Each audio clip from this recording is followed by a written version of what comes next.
జగమంత కుటుంబం నాది, ఏకాకి జీవితం నాది, సంసార సాగరం నాదే, సన్యాసం శూన్యం నావే.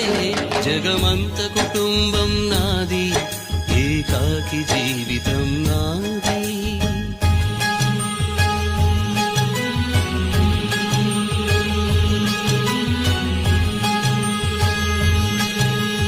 కవినై కవితనై భార్యనై భర్తనై, కవినై కవితనై భార్యనై భర్తనై, మల్లెల దారిలో మంచు ఎడారిలో, మల్లెల దారిలో మంచు ఎడారిలో, పన్నీటి జయ గీతాల కన్నీటి జలపాతాల, నాతో నేను అనుగమిస్తూ